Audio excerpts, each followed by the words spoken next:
And Paul is coming up to the northeast on his sellout tour. He's coming up to Newcastle at the Stand on the 14th of April. He's coming to Darlington Hippodrome on the 16th of April and to Barnard Castle at the Witham on the 18th of April. We are so pleased to have him on the show. Please welcome the brilliant Paul Sinha. Good morning, Paul. Good morning, Darren. Lovely to be here. Yeah, thank you so much for being here with us on the show. It's an absolute pleasure. I'm feeling a little bit starstruck, so we'll just plough through. I feel very much the same. Don't you worry about that. I feel very much the same. Now, you've talked lots about your health in recent years, Paul. I just want to start off by asking, how are you doing? Yeah, all right. Every day's a challenge, but that's the same for everybody, whether you're unwell or not, isn't it? Every day's a challenge. Yeah. I think.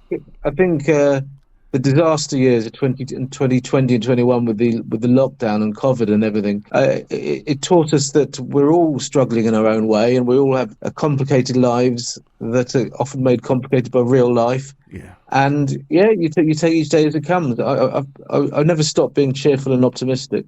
Brilliant. As we said, you're coming back up to the northeast with a couple of shows in Newcastle, Darlington and Barnard Castle. This is all part of a big tour that started last summer in Edinburgh, didn't it? How has the show evolved over the months, Paul? Well, it was quite a... I made the mistake of writing a show that's very much of its time for every Edinburgh in August. And then things change and things happen, and some people that were famous in August aren't as famous as they are now, and you have to change your jokes here and there. But fundamentally, it's a bit of a bold one, this show. It's the complete works. It's my life story. It's a lot of jokes. There's a long thread story about me getting drunk at an award ceremony a couple of years ago, and the fallout from that. There's a bit of showbiz gossip. It's quite a gossipy show, and there's lots of jokes, and there's songs, there's music. Ever since I was diagnosed with Parkinson's, I decided to take playing the keyboard more seriously. Right. As a sort of, and so I started writing songs, which if anyone has ever heard me singing before, will be very surprised by, because I can't sing. So the challenge is to make the songs funny, even though you know that you are. No Tim Minchin was one reviewer. Oh, nice. Lovely. And I was like, no, I'm not trying to be. That man's a genius, and I'm someone who can barely hold a note. But I think it works. The reviews of the show were excellent last year. Brilliant. And you've got to take that as a good sign. And it's a very gossipy, and it's very no holds barred, and it's a very adult show. Fabulous. And what's your writing process like for putting a show like this together, Paul? Do you lock yourself away? Is it a collaborative thing? Do you do it in the middle of doing other things? How does it work for you? It's more random than that. I wish it was more organised than you're making it sound. But it's very much, you think of a really good idea on a car journey in the passenger seat or on a train. Yeah. And then you forget about the idea for 2 days, and then it comes back to you in a dream that reminds you that you were meant to have looked at that idea. It's quite a random process. And like a lot of things in life, it's very much dictated by deadlines. Yeah. Say you got a first Edinburgh preview on July the 1st. Normally on June the 29th, you got nothing. And on June the 30th, you got a whole show. Yeah. People work to get into the deadline as narrowly as possible. Yeah. And so mine is a far more random and disorganized process where I hope everything comes together on the day. And luckily, fingers crossed thus far, it has had a habit of coming together. Well, that doesn't surprise me, Paul, because your schedule must be absolutely crazy. You've got the chase, you've got to beat the chasers, the tour, and everything else, all your other quizzing things as well. How do you fit everything in? The answer is you don't. Things fall by the wayside, such as genuine travel. I've not travelled nearly as much as I'd like to have done in the last 2 or 3 years. Because I just, when you're self-employed, you just work because you never know when the next work is coming from. Yeah. It's not even that. It's like solo comedy shows, solo comedy tours, solo club comedy, playing like 20, 25 minutes to drunks on a Friday, Saturday night. I'm very much a popular in vogue host for things like the What Tarmac Awards for 2023. Wow. I'm considered to be a decent awards host in my price bracket. There's all sorts of things, and a variety pack of events going on in my life, and I see it all as the same. Yeah. I see it as all as interconnected, in the sense that the quizzing helps my comedy, the comedy helps my quizzing, being on telly helps me have some authority when I'm hosting the What Tarmac Awards. It all sort of connects up to each other. So on my tax return, I just call myself an entertainer and hope that just covers everything. But it is a very varied and quite a busy schedule. And the What Tarmac Awards, it sounds very Alan Partridge. Those corporate gigs, I know they pay the bills, but are they good fun to do? They don't just pay the bills; they enable me to enjoy life a bit more because it means that I don't have to worry about money when it comes to normal comedy club gigs. Yeah. I don't need to ask them how much. I don't need to focus on how much I'm getting for the gig because it's not necessarily my biggest payer. But I actually enjoy them. Right. It's a very unfashionable thing to say and a very Partridge-esque, as you say, thing to admit. But I like the responsibility of knowing that the smooth running of an award ceremony is very much in your hands. I take the whole art of it very seriously because at the end of the day, it's very easy to sneer. But for the industry, this is the biggest event and the memorable event of the year, and the event that they'll be talking about in years to come. That night that they won, they finally, after decades of hard work, were recognised by their industry. And for me, the most important thing when you're hosting the awards is to put your ego to one side and make sure that the winners get the biggest round of applause that you can get the audience to give when they walk onto stage. No, I'm sure they're really fun nights. We're chatting with the wonderful Paul Sinha this morning. We'll chat more right after this.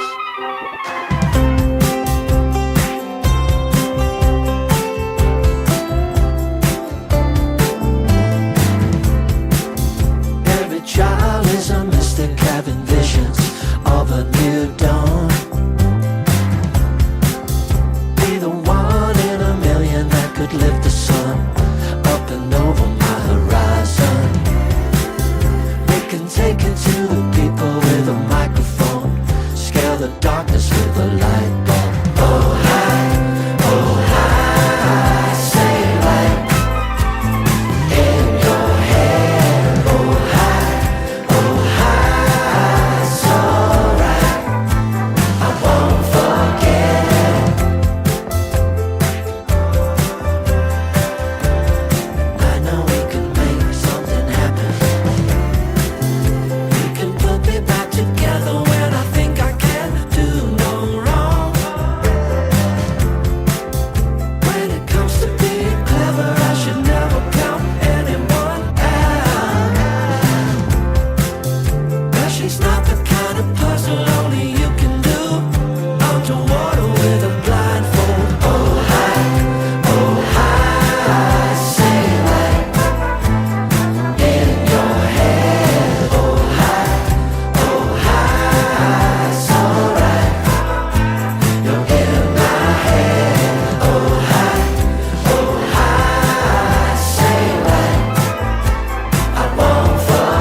On the Cat, the Tune on the Red, and we're here with Paul Sinha this morning. Paul, thank you so much for being with us.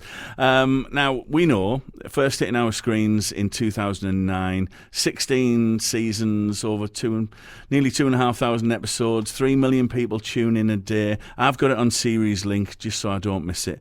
There are so many ingredients to what makes The Chase so watchable. It's Brad, it's the chasers, it's the contestants, it's the questions.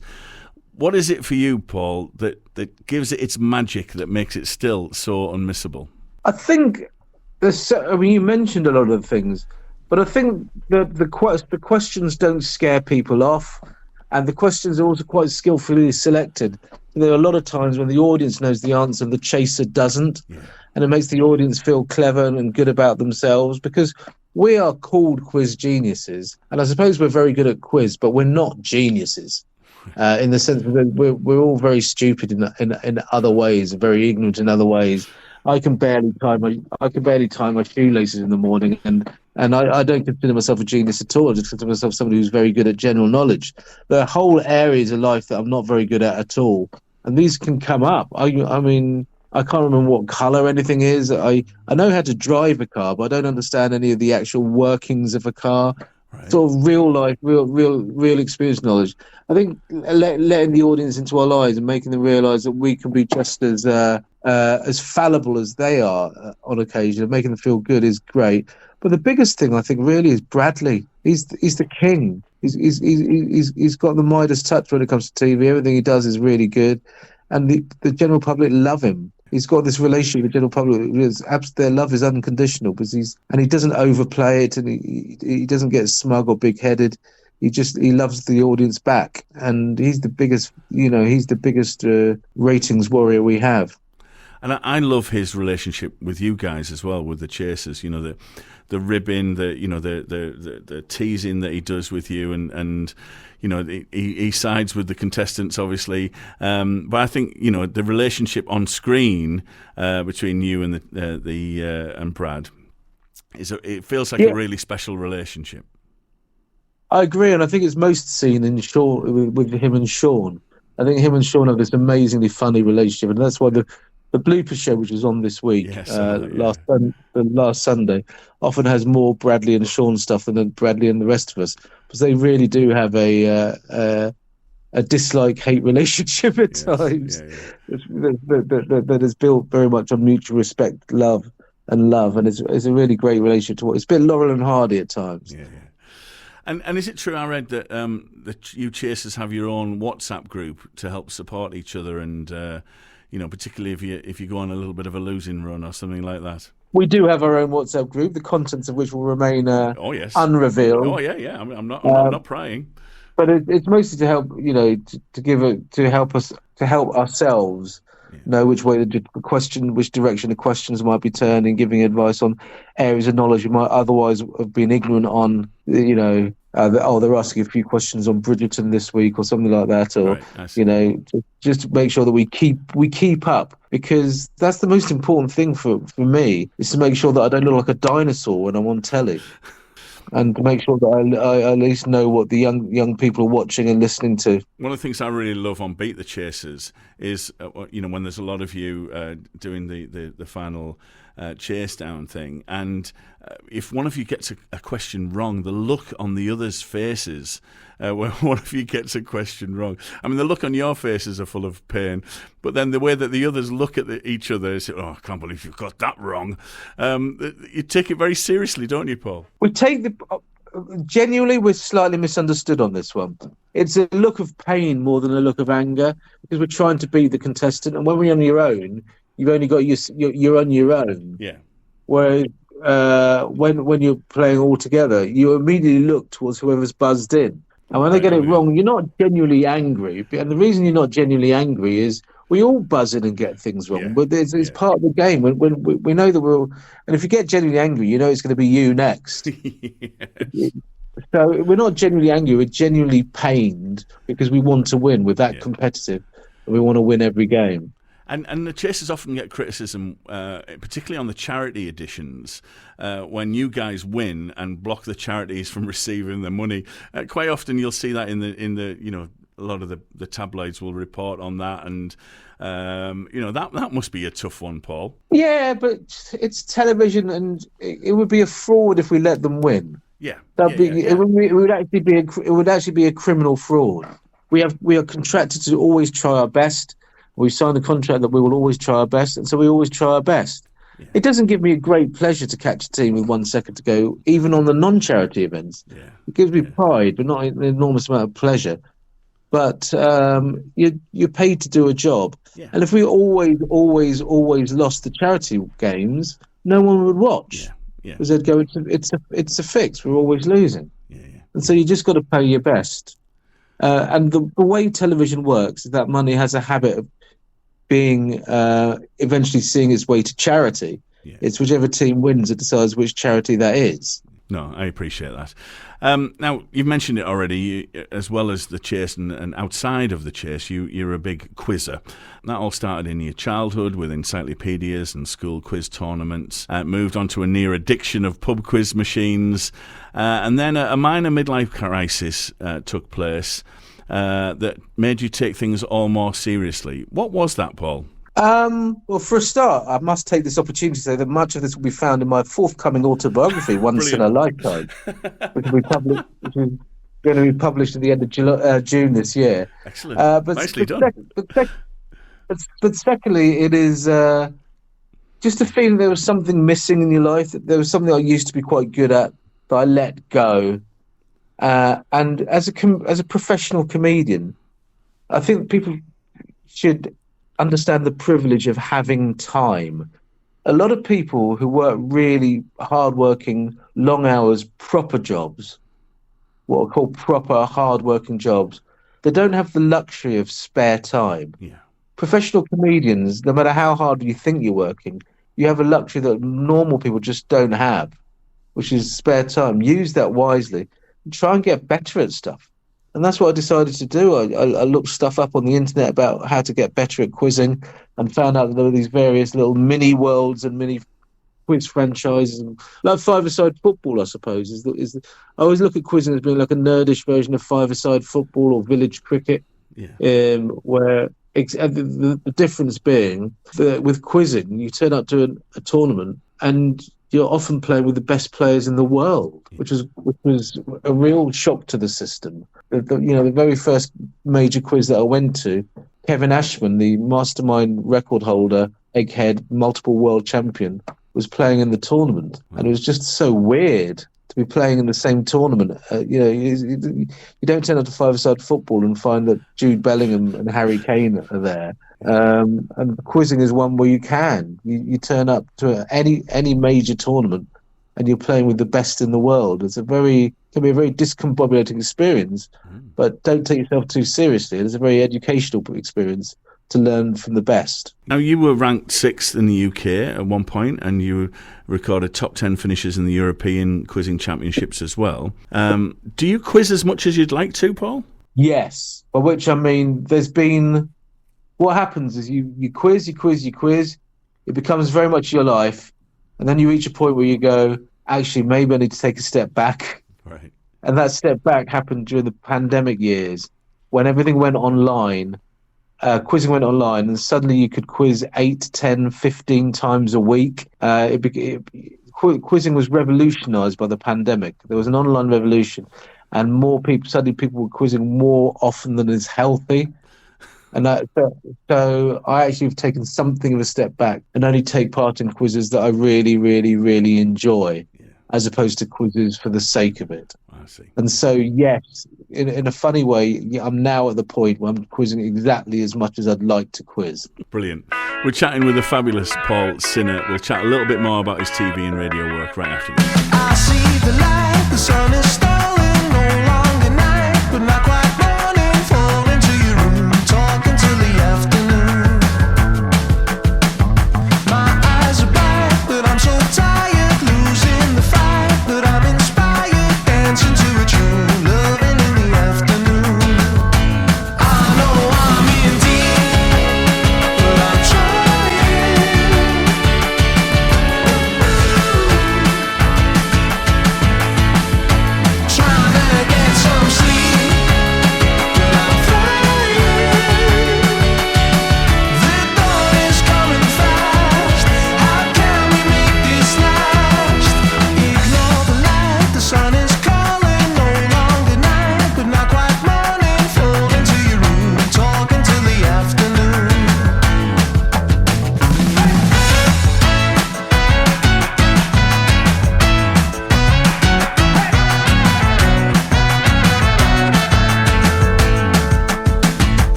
Daz on the Cat, the Tune and the Red, and we are honoured to be in the presence of showbiz and quizzing and comedy royalty. It's Paul Sinha this morning.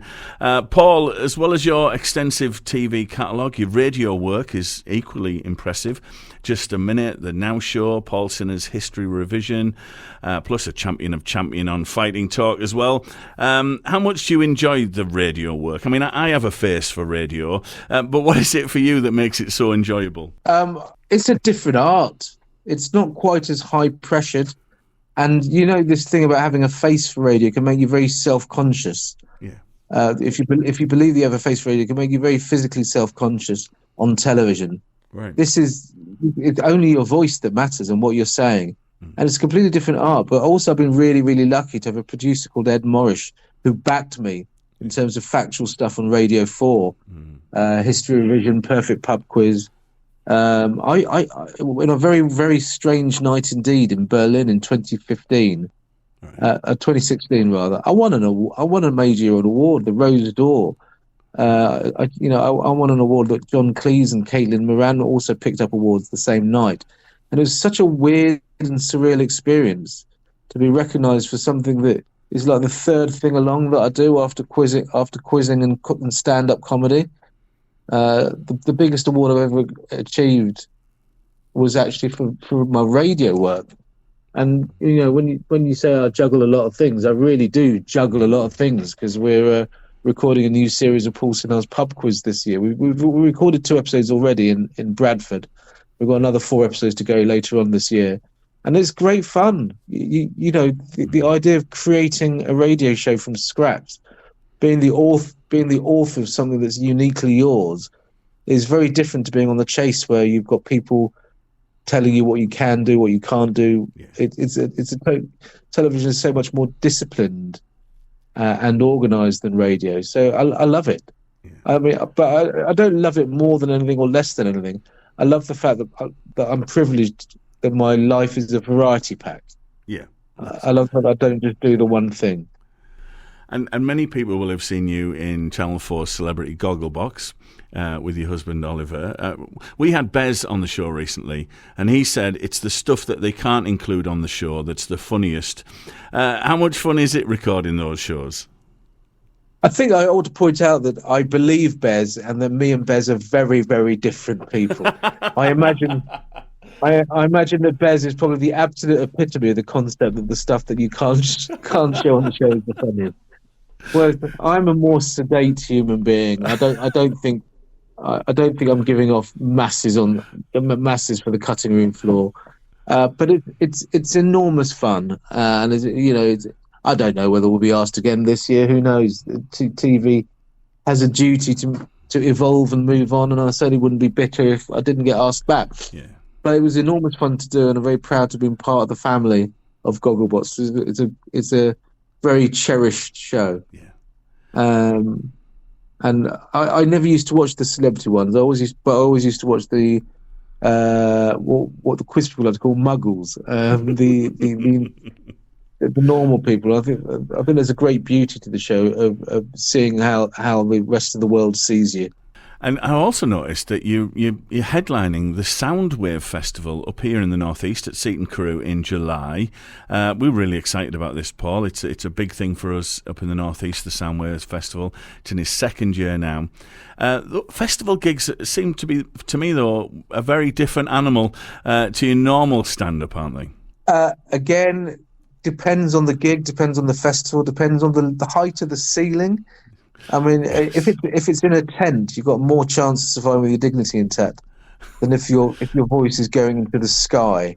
In general, the lower the ceiling, the more chance you have of people understanding what you're saying. Yeah. So it depends on the festival. But you know that people are a bit more drunk at the festival. They're maybe not paying quite as much attention because there's so many other things distracting them, whether it's a good band or a particularly delicious hot dog or whatever.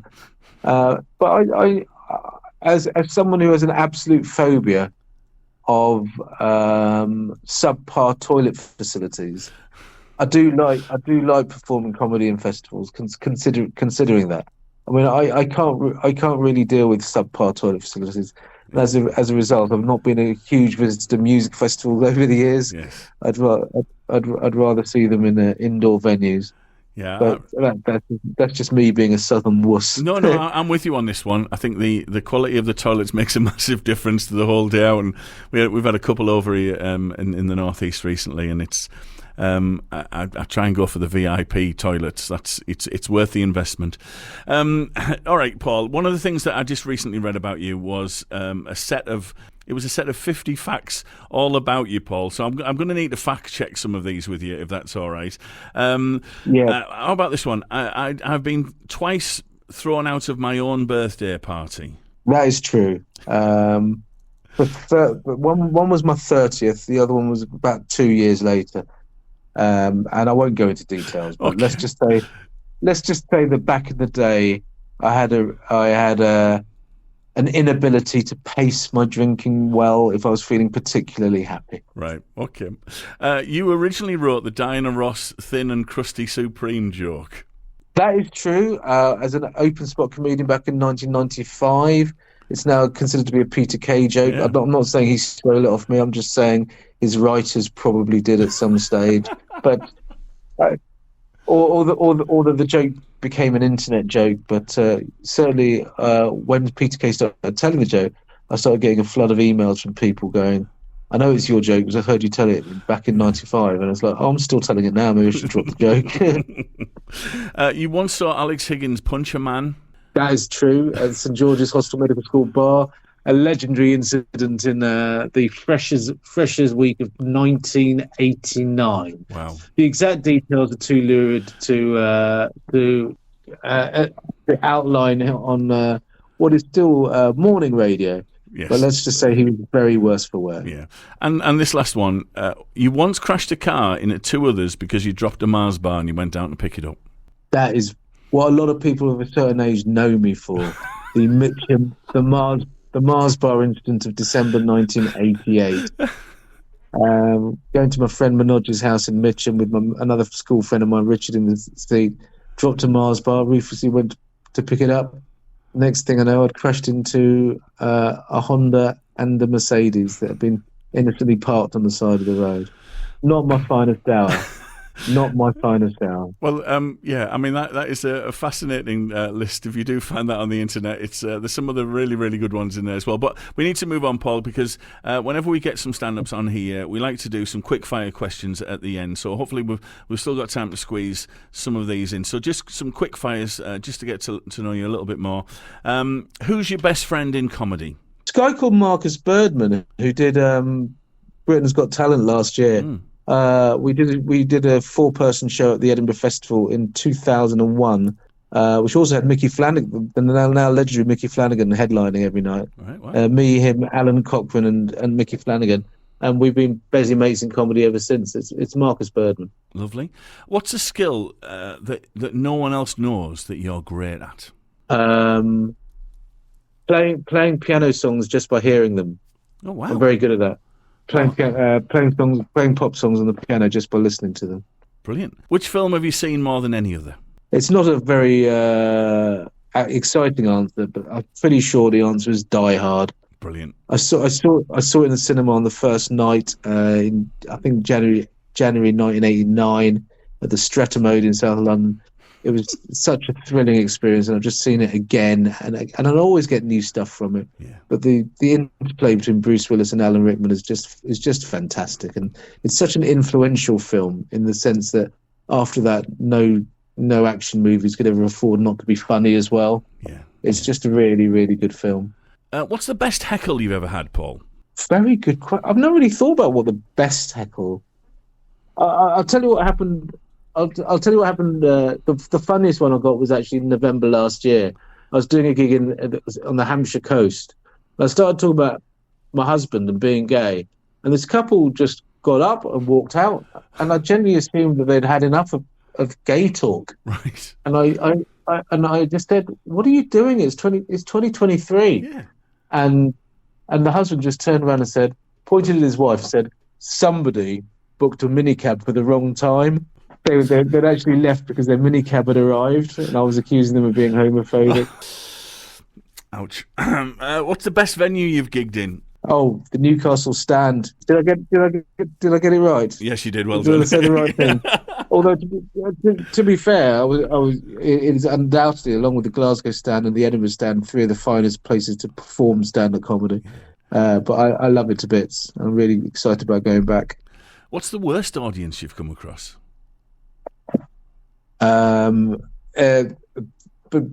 Banana Cab. I know. There's an easy answer to this. This is 2007 Christmas. I was a Christmas gig where I was the final act on at the Comedy Cafe in Shoreditch. And Christmas gigs are bad at the best of times, but especially when there may have been a Colombian element to what's been keeping them awake and alert. Okay. And I died so badly that I had to hide in the kitchen while everyone had a fight for about 45 minutes in the venue. Oh wow! While I was hiding in the kitchen, so they win by a country mile. What's on your rider? I am no Mariah Carey. Damn it! I thought we were getting exclusive. It's a can of Diet Coke and a prawn cocktail sandwich. Is about as far as it goes. Rock and roll. I'm not rock and roll at all. Can of Diet Coke and a prawn cocktail sandwich. And finally, Paul, what would be your dream lineup on Live at the Apollo? Obviously, you hosting. Well, it wouldn't be me hosting, that's for sure. I'm not a natural compere. So my dream lineup would be me because I've never done it. Right. And a guy called Daniel Kitson, I'm you may be aware of. Yeah. Brilliant. Because he doesn't do stand up on telly at all. Sam Campbell is my favourite comedian at the moment. The guy who won the last series of Task Force, the Australian guy. Yeah. I'm sure he'll do Apollo at any stage, any time now. And Mark Silcox, who is a very, very dry, middle-aged Asian comedian who does his own version of anti-comedy, where a lot of people that watch it can't quite work out what's going on, but they're still laughing anyway. And I'd love to see him playing the Apollo, because if I'm going to see anybody play this audience that size, it's got to be somebody who, on the surface, doesn't look like he could possibly play an audience that size. So Daniel Kitson, Sam Campbell, and Mark Silcox. And yourself, of course. Paul, thank you so much for coming on the show this morning. It's been an absolute pleasure to meet you. And you're much nicer than Jenny was when we had her on the show. I'll say that. Paul's coming up to the Northeast on Sunday, the 14th of April, to the stand at Newcastle. Also to the Darlington Hippodrome on Tuesday, the 16th. And to Barnard Castle at the Witham on Thursday the 18th, and of course at the Soundwave Festival in July as well. Good luck with the rest of the tour, Paul. We can't wait to get you very much, back Darren. In the Northeast. Thank you very much. It's been a pleasure. Have you tried a Parmo yet, by the way? A Parmo? Yeah. It's a sort of Northeast delicacy. I think that's one of the reasons I'm currently in poor health. I blame the Parmos. I absolutely love a Parmo. Brilliant. It is the food of the gods. It really is. All the very best, Paul. Lovely to speak to you, and we'll hopefully see you again soon. Thank you very much. Take care, mate.